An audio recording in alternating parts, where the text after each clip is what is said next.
In a small, forgotten village surrounded by towering mountains, a young boy named Arin dreamed of changing the fate of his people. The land was barren, the river had dried up, and one by one, families left in search of survival. But Arin's grandmother, the oldest in the village, still believed in an ancient tale, one that spoke of a hidden spring deep within the mountains, capable of reviving their dying land.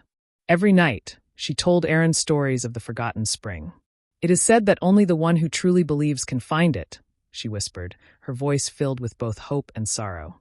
Most people dismissed the legend, but to Arin, it was more than a story. It was his last hope.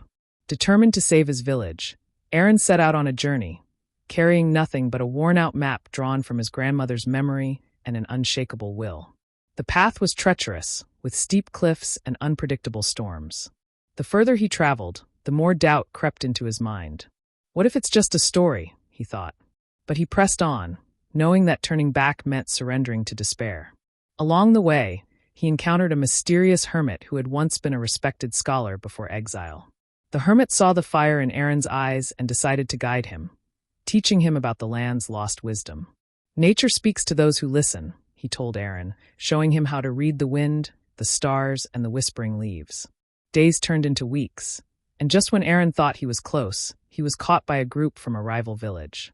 Among them was a girl named Sira, who had heard of the legend as well. But unlike Arin, she wasn't looking for hope, she was looking for revenge. Her village, too, was suffering, and she blamed Arin's people for hoarding resources in the past. But as they traveled together, their rivalry turned into understanding. "We're not so different," Arin said one night. "We all just want to survive." Slowly, Sira began to see that her anger was misplaced.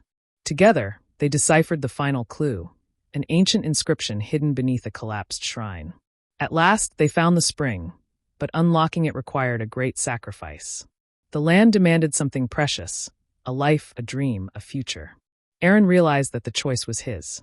With tears in his eyes, he offered the one thing he valued most, his chance to ever leave the village and see the world. The ground trembled, and suddenly, water gushed forth, filling the valley once more. Arin returned home a hero, but the price of his sacrifice weighed on him. Yet, as he watched his people rebuild, hope returned.